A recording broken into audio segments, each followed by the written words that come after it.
बोलिए महालक्ष्मी की जय। प्लीज़ मेरे चैनल को सब्सक्राइब जरूर से कीजिएगा।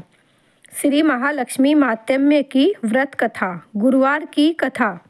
आइए भक्तजनों, ध्यान से सुने श्री महालक्ष्मी की व्रत कथा। गुरुवार की व्रत कथा, इसे श्रावण और पठन करने से दुख दारिद्र्य दूर हो जाता है। श्री महालक्ष्मी माता की कृपा से सुख संपत्ति ऐश्वर्य प्राप्त होता है, मन की इच्छा पूरी होती है। भारत के सौराष्ट्र देश में द्वापर युग की यह कहानी हुई है। सौराष्ट्र में उस समय भद्रश्रवा नाम के राजा थे। वे बड़े पराक्रमी राजा थे। 4 वेद, 6 शास्त्र, 18 पुराणों का उन्हें ज्ञान था।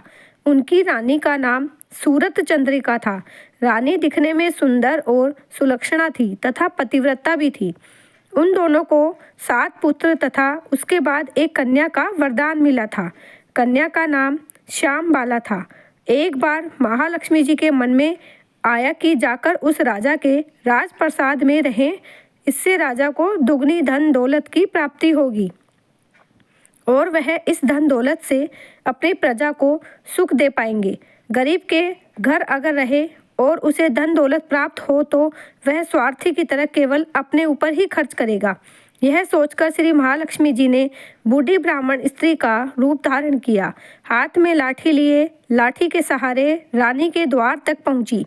यद्यपि उन्होंने बूढ़ी औरत का रूप धारण किया था, पर उनके चेहरे पर देवी का तेज था। उन्हें देखते ही एक दासी सामने आई। उसने उसने इनका नाम, धाम, काम, धर्म पूछ डाला। व्रत ब्राह्मण का रूप धारित माता लक्ष्मी ने कहा, बालिके, मेरा नाम कमला है। मेरे पति का नाम भुवनेश है। हम द्वारिका में रहते हैं।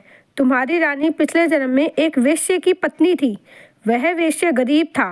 दारिद्र्य के कारण हर रोज घर में झगड़े होते थे तथा उसका पति रोज उसे मारता था। इन बातों से तंग आकर वह घर छोड़कर चली गई तथा वन जंगल में खाली पेट भटकने लगी। उसकी इस दुर्दशा पर मुझे दया आई। तब मैंने उसे सुख संपत्ति देने वाली श्री महालक्ष्मी की कथा सुनाई। मेरे कहने पर उसने श्री महालक्ष्मी का व्रत किया। श्री महालक्ष्मी प्रसन्न हुई। उसकी गरीबी दूर हुई। उसका घर संसार दौलत संतति संपत्ति से भर गया। बाद में पति पत्नी दोनों परलोक सिधारे। लक्ष्मी व्रत करने के कारण वे लक्ष्मी लोक में रहे। उन्होंने जितने साल महालक्ष्मी का व्रत किया उतने हजारों साल उन्हें सुख भोग मिला। इस जन्म में उसका जन्म राजघराने में हुआ है, परंतु वह श्री महालक्ष्मी का व्रत करना भूल गई है। उसे यह याद दिलाने में यहाँ आई हूँ। बुढ़िया की बातें सुनकर दासी ने उन्हें प्रणाम किया तथा श्री महालक्ष्मी का व्रत किस तरह किया जाए इस बारे में पूछा। बुढ़िया रूप धारण किए हुए श्री महालक्ष्मी माता ने दासी को पूजा की विधि तथा महिमा बताई। इसके बाद वह दासी माता को प्रणाम कर रानी को बताने अंदर चली गई। राजवैभव में रहते हुए रानी को अपने ऐश्वर्य का बहुत घमंड हुआ। संपत्ति तथा अधिकार की वजह से वह उन्मत्त हो गई थी। दासी द्वारा बताई गई बुढ़िया की बातें सुनकर वह आग बबूला होकर राजद्वार पर आकर बुढ़िया रूपी श्री महालक्ष्मी पर बरस पड़ी। उसे यह मालूम नहीं था कि श्री महालक्ष्मी माता बुढ़िया का रूप धारण किए द्वार तक आई है, परंतु रानी का इस कदर रुख बर्ताव कर अपना अनादर देखकर माता ने वहां ठहरना ठीक न समझा। वे वहां से चल पड़ी। राह में उन्हें राजकुमारी श्याम बाला मिली। उन्होंने श्याम बाला को सारी बात बताई। श्याम बाला ने अपनी ओर से श्री महालक्ष्मी माता से क्षमा मांगी। माता को उस पर दया आई। उन्होंने श्याम बाला को श्री महालक्ष्मी व्रत के बारे में बताया। उस दिन अगहन माघ शीर्ष माह का पहला गुरुवार था। श्याम बाला ने परम श्रद्धा से श्री महालक्ष्मी का व्रत रखा। फलस्वरूप राजा सिद्धेश्वर के सुपुत्र मालाधर से उसका विवाह हुआ। वह धन दौलत ऐश्वर्य वैभव से मालामाल हो गई। पति के साथ ससुराल में आनंद से दिन बिताने लगी। इधर श्री महालक्ष्मी का रानी पर प्रकोप हुआ। फलस्वरूप राजा भद्रश्रवा का राज्य एवं राज कारोबार नष्ट हो गया। यहाँ तक कि खाने के लाले पड़ गए। ऐसी हालत में एक दिन रानी ने राजा से निवेदन किया, हमारा दामाद इतना बड़ा राजा है, धनवान है, ऐश्वर्यशाली है, क्यों न उसके पास जाएं, अपना हाल उसे बताएं, वह जरूर हमारी मदद करेगा। इस बात पर राजा भद्रश्रवा दामाद के पास रवाना हुए। राज्य में पहुंचकर एक तालाब के किनारे थोड़ी देर विश्राम करने के लिए ठहरे। तालाब से पानी लेने आते जाते दासियों ने उन्हें देखा।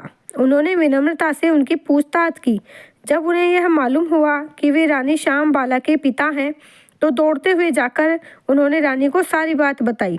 रानी ने दासी के हाथ राज परिधान भेजकर बड़े ठाठ से उनका स्वागत तथा आदर सत्कार किया, खान पान करवाया। जब वे लौटने लगे तो सोने की मोहरों से भरा घड़ा दिया। राजा भद्रश्रवा जब वापस लौटे तो उन्हें देखकर रानी सूरज चंद्रिका खुश हुई। उन्होंने सोने की मोहरों से भरे घड़े का मुंह खोला, पर हाय भगवान, घड़े में धन के बदले कोयले मिले। यह सब श्री महालक्ष्मी के प्रकोप से हुआ। इस प्रकार दुर्दशा में और कई दिन बीत गए। इस बार रानी स्वयं अपनी कन्या के पास गई। वह दिन अगहन माह का अंतिम गुरुवार था। श्यामबाल ने श्री महालक्ष्मी का व्रत किया, पूजा की, अपनी माता से भी व्रत करवाया। इसके बाद रानी अपने घर आई। श्री महालक्ष्मी का व्रत रखने पर उसे फिर से अपना राजपाट, धन दौलत, ऐश्वर्य प्राप्त हुआ। वह फिर से सुख शांति आनंद में जीवन बिताने लगी। कुछ दिनों बाद राजकन्या श्यामबाला अपने पिता के घर आई। उसे अपने घर देखकर सूरज चंद्रिका को पुरानी बातें याद आई। यहीं की श्यामबाला ने अपने पिता को घड़ा भर कोयला दिया था और उसे तो कुछ भी नहीं दिया था। इसी कारण श्यामबाला को पिता के घर आने पर उसका कोई आदर आतिथ्य नहीं हुआ, बल्कि अनादर हुआ। पर उसने इस बात को बुरा नहीं माना। अपने घर लौटते समय उसने पिता के घर से थोड़ा नमक ले लिया। अपने घर लौटने पर उसने पति ने पूछा, अपने मायके से क्या लाई हो? इस पर उसने जवाब दिया, वहाँ का सार लाई हूँ। पति ने पूछा, इसका मतलब क्या हुआ? श्यामबाला ने कहा, थोड़ा धीरज रखिए, सब मालूम हो जाएगा। उस दिन श्यामबाला ने सारा भोजन नमक डाले बिना बनाया और परोसा। पति ने खाना चखा। सारा खाना नमक बिना था, इसलिए स्वाद न आया। फिर श्यामबाला ने थाली में नमक डाला, इससे सारा भोजन स्वादिष्ट लगने लगा। तब श्यामबाला ने पति से कहा, यही है वह मायके से लाया हुआ सार। पति को उसकी बात सही लगी। फिर वह दोनों हंसी मजाक करते हुए भोजन करने लगे। कहा गया है कि इस तरह जो कोई श्रद्धा भाव से श्री महालक्ष्मी की पूजा करे, उसे माता की कृपा होती है, सुख शांति मिलती है। बोलिए, सभी मनोकामनाएं पूरी होती हैं, परंतु यह सब बात प्राप्त होने पर माता की पूजा को भूलना नहीं चाहिए। हर गुरुवार को व्रत पाठ अवश्य करना चाहिए। इस तरह श्री महालक्ष्मी की महिमा भक्तों की मनोकामना पूरी करती है।